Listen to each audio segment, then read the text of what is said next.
Hey everyone! Welcome to Love English Lab, the place where learning English feels easy, natural, and fun. I'm Alex and I'm really happy you're here. If you enjoy improving your English with real conversations, make sure to subscribe and be part of our learning community. Hi everyone, I'm Charlotte. Today's episode is all about one of the most enjoyable topics in English, talking about hobbies. That's right, hobbies are a big part of daily conversations. People often ask questions like, "What do you do in your free time?" Or, "Do you have any hobbies?" And being able to answer naturally can really help you connect with others. Exactly. And talking about hobbies isn't just small talk, it's a way to express who you are. When you share what you love doing, you show your personality, your energy, and your interests. I love that. And it's also an easy way to keep a conversation going. You can ask questions, share experiences, or find things in common with other people. Yes, and that's what makes it such a useful skill. In this episode, we'll learn how to talk about hobbies in English naturally, not like a textbook, but the way people really speak. We'll go through common phrases, expressions, and questions, and we'll also explore how to sound more confident when describing what you enjoy. And we'll look at different types of hobbies, creative, active, social, and relaxing ones, so you can describe yours clearly and learn to ask about other people's. It's interesting how hobbies can tell so much about someone. A person who likes painting, for example, might be creative and patient. Someone who enjoys sports might love teamwork and energy. Yes, and when you talk about hobbies in English, you're not just practicing vocabulary, you're learning how to connect emotionally through language. And that's what Love English Lab is all about, using real topics to build confidence, connection, and fluency. So, get comfortable, think about your favorite hobbies, and listen carefully. By the end of this episode, you'll be ready to talk about your free time like a natural English speaker. Let's get started and discover how to describe what you love doing clearly, confidently, and with the right expressions. Ready? Let's go!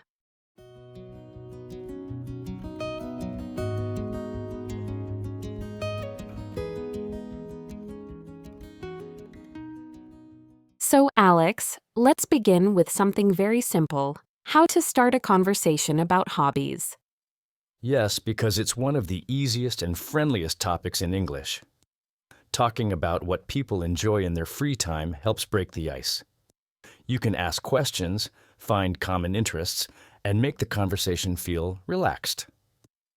That's true. People like to talk about things they enjoy. If you ask someone about their hobbies, it usually leads to positive, friendly conversation. One of the most common ways to start is by asking, "What do you like to do in your free time?" Or, "What are your hobbies?" Those questions are simple, but they open the door to a lot of interesting answers. And if you want to sound a little more natural, you can say, "What do you usually do for fun?" Or, "How do you spend your weekends?" These questions sound conversational and are used all the time by native speakers. Yes, and once someone answers, you can continue by showing interest. For example, if they say, "I like cooking," you can respond, "Oh, really? What kind of food do you like to cook?" Or, "That sounds great. How did you get into cooking?" That's a great strategy. It shows curiosity and keeps the conversation flowing. You don't just stop at one answer, you ask follow-up questions. That's how real communication works. And when you talk about your hobbies, it helps to use a few simple patterns. For example, I like reading novels. I enjoy playing the guitar. I'm into hiking and photography. I spend a lot of time watching documentaries. Those are all really natural. I'm into sounds casual and modern, while I enjoy sounds a bit more formal. It depends on the situation and the people you're talking to. Another good phrase is I'm passionate about. For example, I'm passionate about painting, or I'm passionate about volunteering. It adds emotion and shows that the activity really matters to you.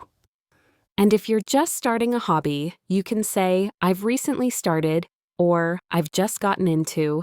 For instance, I've recently started learning piano, or I've just gotten into yoga. That's a great point.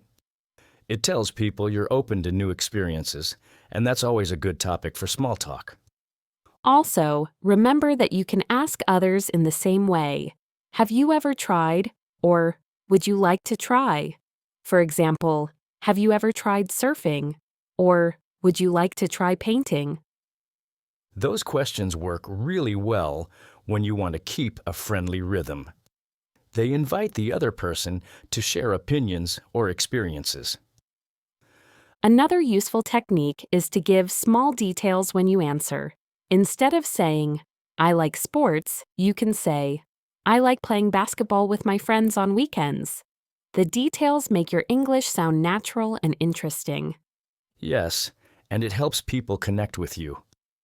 They might respond, Oh, I play basketball too. Or, I used to play when I was younger. It builds connection instantly. That's what makes hobbies such a perfect topic. Everyone has something they enjoy: music, movies, travel, fitness, art, or food, so there's always something to talk about. Another thing learners can do is prepare a few lines about their own hobbies in advance. It's not memorizing, it's just getting comfortable with expressions they can reuse. That's smart. You can practice sentences like, in my free time, I like going out with friends, or I enjoy spending time outdoors. Having those ready makes you feel confident when you speak. And the good news is, you don't have to use complicated grammar. Talking about hobbies uses simple present tense most of the time because it's about your habits, the things you usually do. Exactly. You can say, I play, I watch, I go, I do. For example, I play the guitar, I watch series, I go hiking, or I do yoga. They're short, clear, and natural. And if you want to talk about how often you do something, you can use adverbs of frequency like always, usually, at sometimes, or hardly ever. For example, I usually go swimming on Sundays. That's a good reminder. Frequency words make your English sound complete because they show habits and lifestyle. So, to sum it up, when starting a conversation about hobbies, keep it light, positive, and curious. Ask about others, share your own interests, and let the conversation grow naturally. Yes, hobbies are about joy and creativity, so let that feeling show in your voice. When you speak with enthusiasm, your English becomes more alive and personal. Beautifully said. Talking about hobbies isn't just practice, it's a real way to connect with people and express who you are. And that's what makes it such a perfect topic for anyone learning English.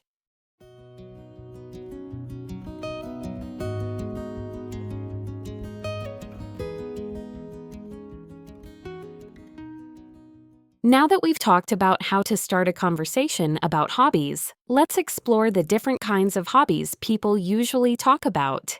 That's a great idea. Not all hobbies are the same. Some are active, others are creative or relaxing. Knowing how to describe them helps you use the right words in English. Right? Let's start with active hobbies. These are things that involve movement, sports, exercise, dancing, hiking, or swimming.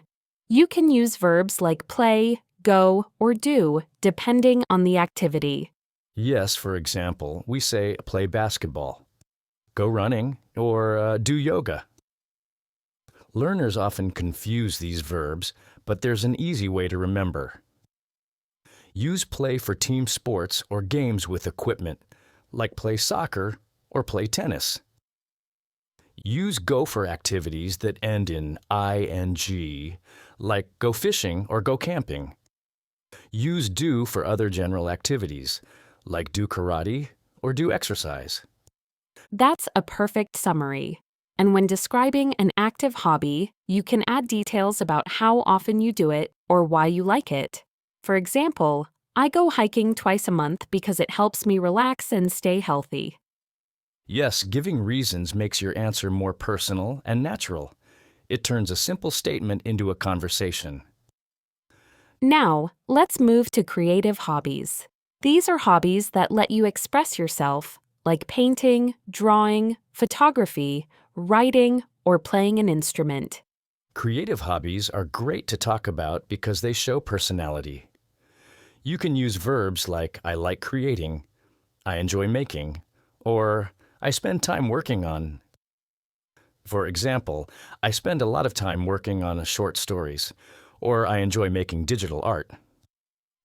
That's true. And if you're learning an instrument, you can say, I'm learning to play the piano, or I'm taking guitar lessons. The phrase, learning to row, is useful when you're developing a new skill. Yes, and creative hobbies often use emotional language. People say things like, it helps me express myself, or it makes me feel calm. Using emotional words helps make your English sound more meaningful. Another big category is relaxing hobbies. These are things people do to unwind after work or study, like reading, watching movies, gardening, or listening to music. For those, you can use simple verbs like I love watching, I enjoy listening, or I like spending time. For example, I like spending time in the garden, or I enjoy listening to music in the evening. And if you want to describe when you do your hobby, you can say things like, I usually read before bed, or I listen to music on my way to work. That gives your English rhythm and context. That's a great point. It shows your habits in a natural way. You can even combine time expressions with frequency words. I usually go jogging in the mornings, or I sometimes bake cookies on weekends. That sounds so natural. Now, what about social hobbies, the ones people do with others? Oh, those are great too. Social hobbies include things like playing board games, volunteering, joining clubs, or going out with friends. You can say, I like spending time with friends, or I enjoy volunteering at local events. And if you want to sound more conversational, you can use short, natural phrases like, I hang out with friends, or I go out for coffee.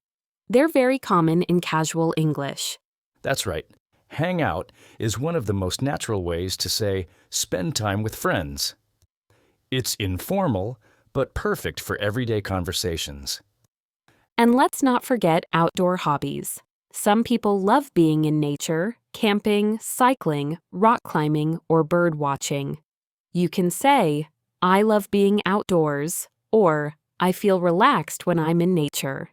Yes, and learners can use adjectives to make their answers more expressive. Instead of saying, I like hiking, you can say, I love hiking because it's peaceful and refreshing.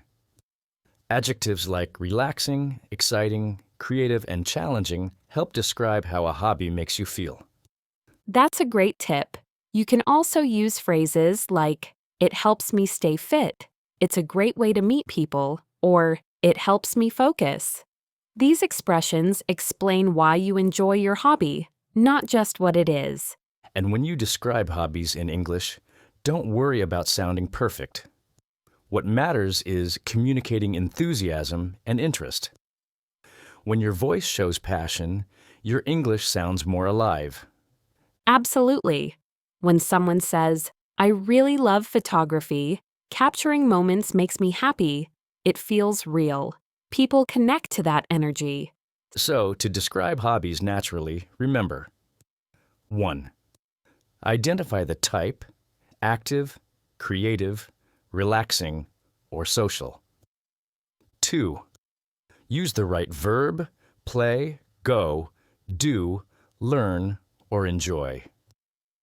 3. Add emotion. Describe how it makes you feel. 4. Give details when, how often, or with whom you do it. That's a simple but powerful structure. It helps learners sound fluent and confident in any conversation about hobbies. Yes, and it also makes English more enjoyable because you're talking about something that truly matters to you. Talking about hobbies isn't just language practice, it's a celebration of what makes you unique. Well said, Charlotte.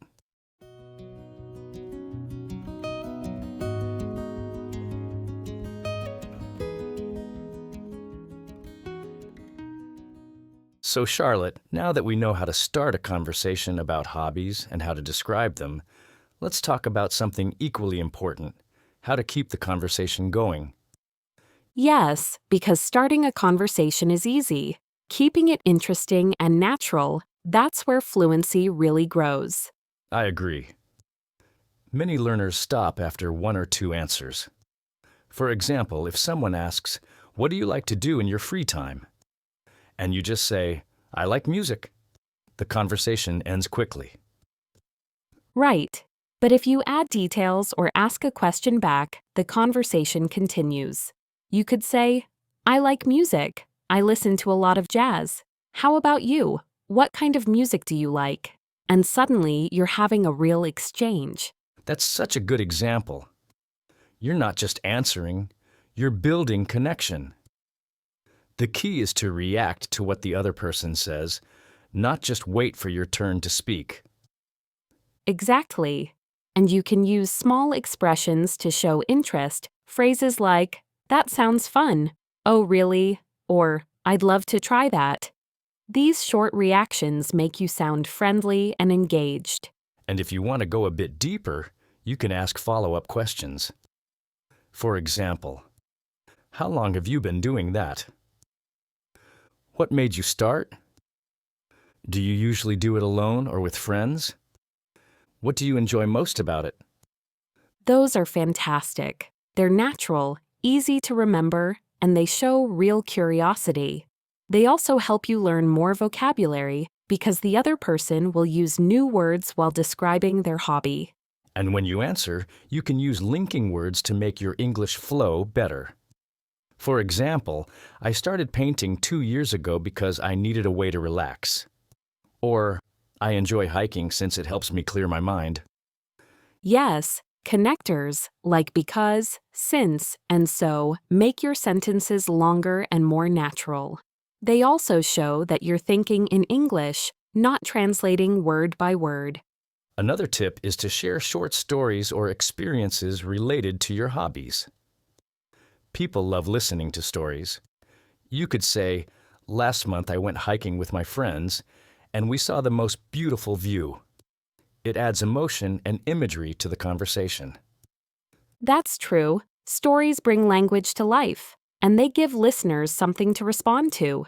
Someone might say, wow, where did you go hiking? Or, that sounds amazing. Was it difficult? That's how real conversations work. They move back and forth like a friendly rhythm. It's not just question, answer, question, answer. It's connection, reaction, and curiosity. And I think one of the best ways to keep a conversation going is to find something in common. For example, if someone says, I love photography, and you also like it, you can say, me too. I love taking pictures when I travel. That creates instant connection. Yes, and even if you don't share the same hobby, you can still show interest by comparing it to something similar. For example, I've never tried photography, but I like drawing. They're both creative hobbies. That's a great way to keep the flow. It shows empathy and builds bridges between different experiences.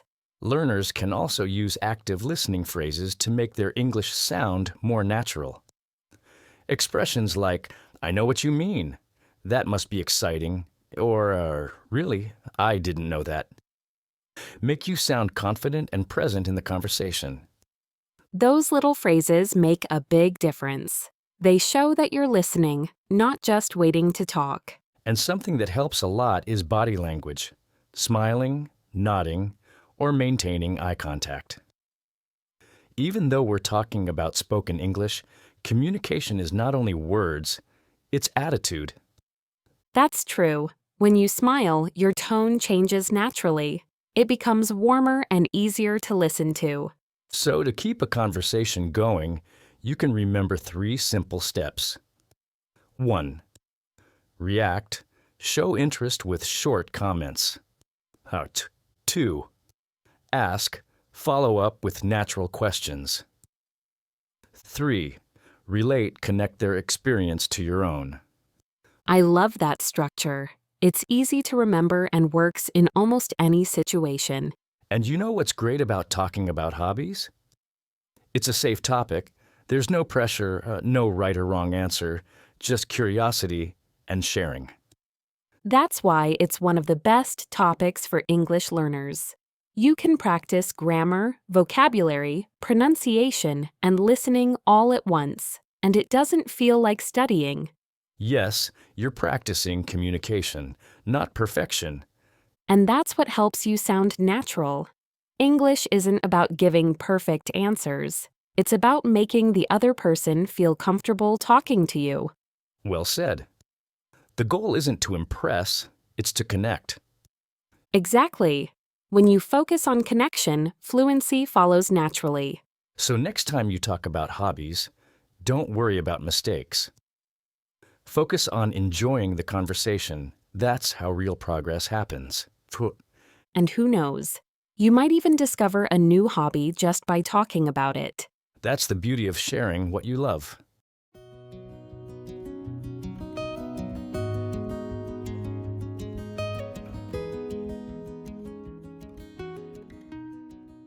You know, Alex, one of the best parts about having hobbies is that you can actually use them to learn English. That's so true. Many people separate language learning from their daily life, but the truth is your hobbies are an amazing place to practice naturally. Right? When you do something you enjoy, your brain is relaxed. You're focused on the activity, not on memorizing. That's why it's easier to pick up new words and expressions. Let's start with something simple, watching videos or tutorials in English about your hobby.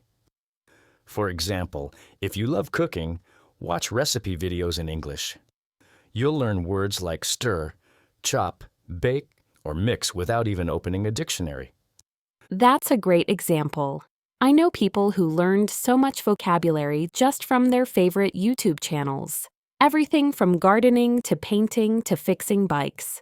When the topic is something you already love, your brain remembers faster. Exactly. And you can take it one step further. Repeat the words out loud while you do the activity. If you're cooking, say the verbs as you work. I'm cutting the onions. I'm adding salt. I'm stirring the sauce. That's real-life speaking practice.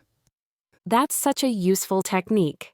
It helps connect words with actions so your learning becomes physical, not just mental. Another way is to join online groups or communities about your hobby, but in English. There are Facebook groups, Reddit communities, and forums where people from all over the world share the same interests. Yes, that's an excellent way to practice reading and writing.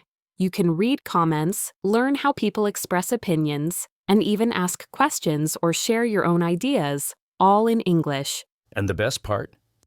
You're not just studying English. You're communicating about something real, something you care about. That's what makes it meaningful. Exactly. And when learning feels meaningful, it becomes part of your memory for life. Let's give a few more examples. If you like photography, read English articles about camera settings or watch tutorials from English-speaking photographers.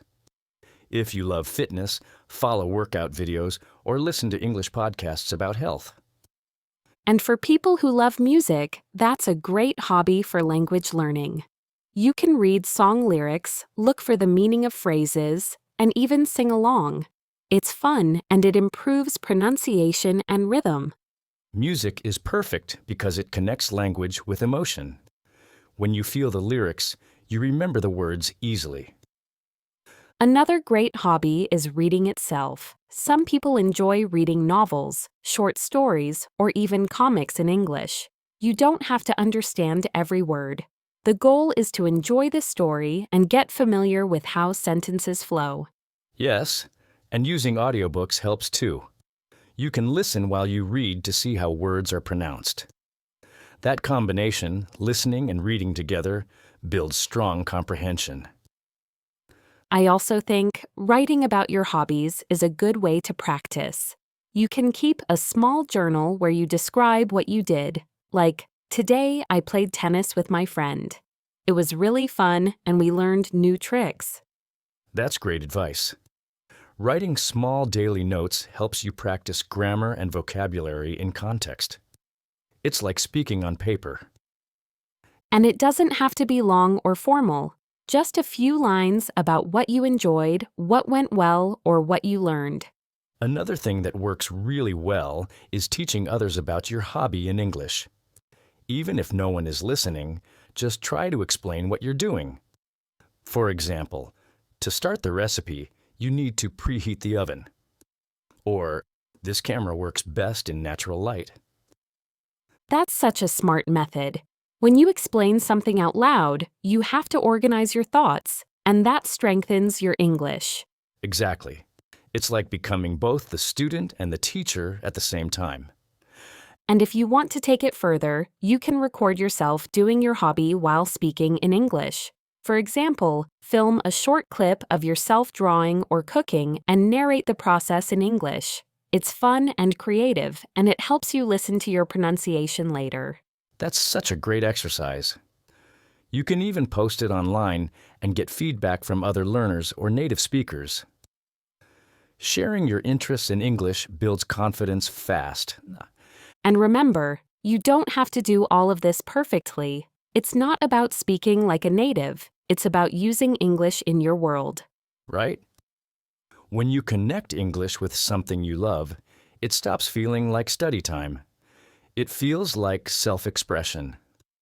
I love that phrase, self-expression, because hobbies are about who you are, and when you mix that with English, you create a language that's truly yours. That's a beautiful way to describe it. The more personal your English becomes, the faster you improve, because it has meaning. So, to our listeners, think of your favorite hobby. Ask yourself, how can I do this in English? Maybe by reading about it, watching videos, or talking about it online. And once you do, you'll notice something amazing. English starts to grow naturally inside your daily life. It becomes part of your hobbies, your thoughts, and your fun, not something separate from them. And that's the real secret to becoming fluent.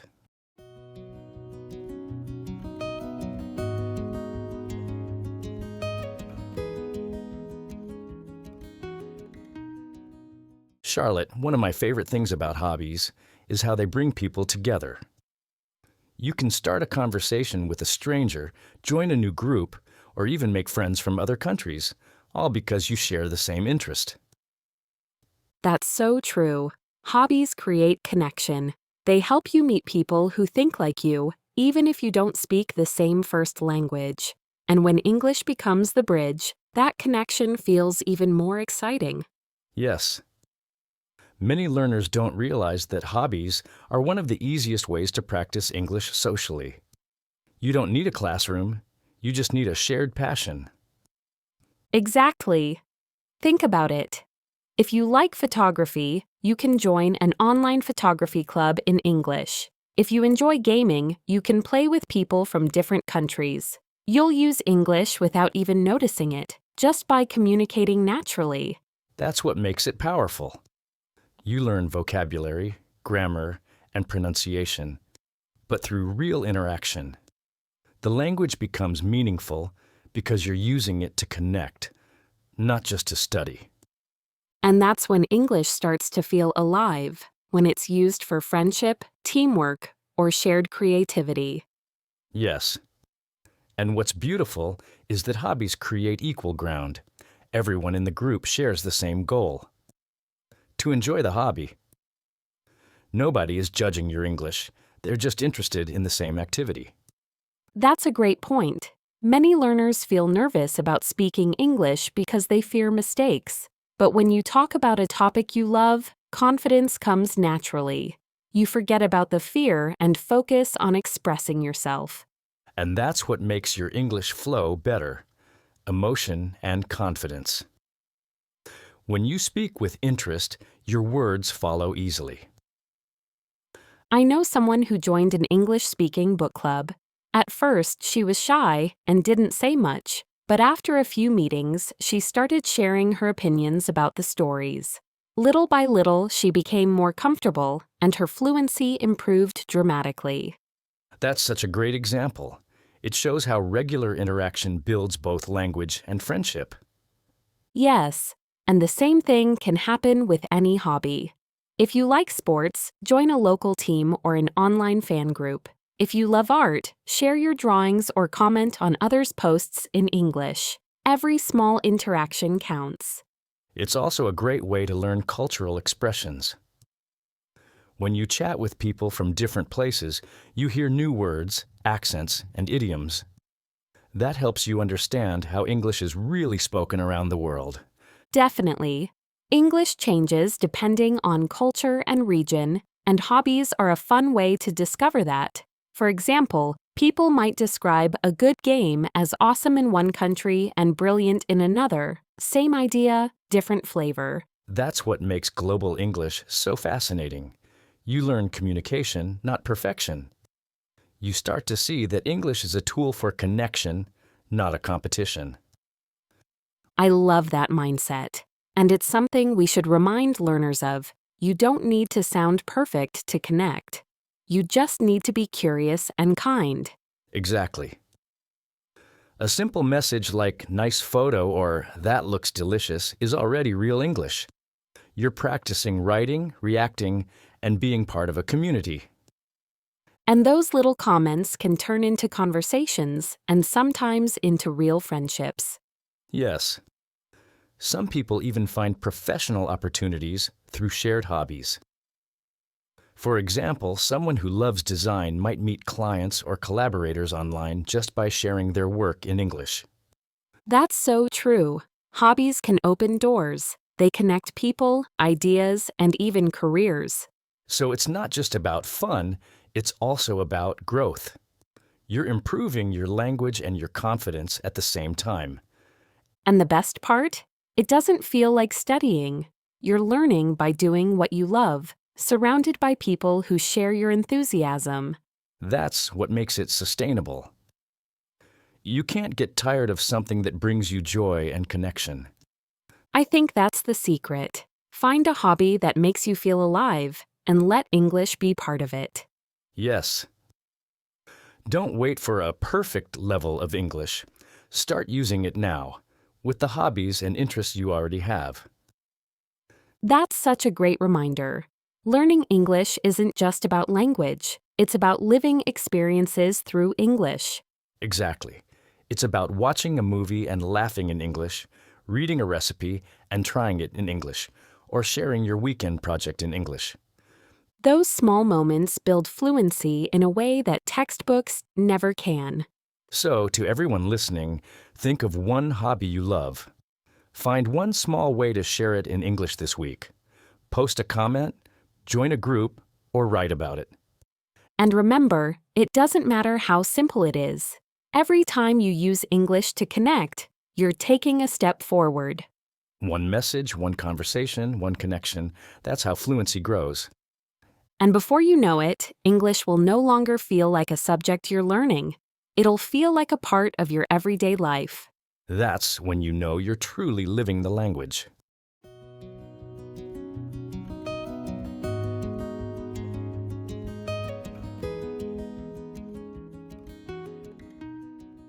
So, Alex, after all we've talked about today, I think there's something really beautiful about this topic. Talking about hobbies isn't just learning English, it's learning to share joy.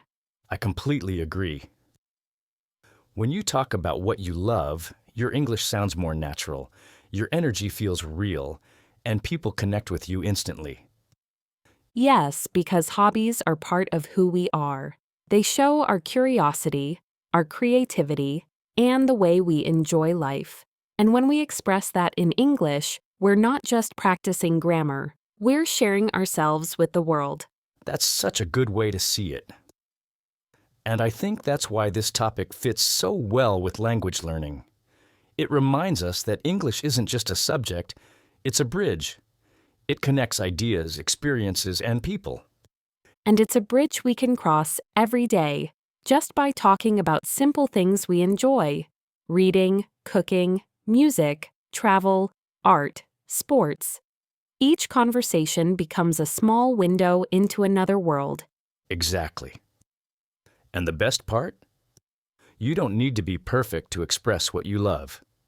Passion speaks louder than perfect grammar. Yes, when you speak with feeling, people listen. They understand your enthusiasm, and that's what communication is all about: connection, not perfection. And hobbies make that connection easy. You can start conversations with anyone in a cafe, online, or at work just by saying, "Hey, what do you do in your free time?" That one question can lead to stories, laughter, and friendship. And when you use English in those conversations, you're not just learning from a book, you're living the language with emotion, memory, and confidence. Right. Each word becomes part of a real experience. And that's what makes it stay in your mind. So if you're listening to us right now, think about your own hobbies. What makes you smile? What helps you relax? What makes you feel inspired? Those are the keys to building your English world. Yes. Make English part of your hobbies, and you'll never feel like you're studying again. You'll just be doing what you love, in another language. And with time, you'll notice that your English grows naturally. Your listening improves, your confidence rises, and your words start to flow. That's the power of learning through joy. It's not about pushing harder. It's about opening your life to English in ways that feel fun and meaningful. So keep exploring, keep sharing, and keep talking about what you love.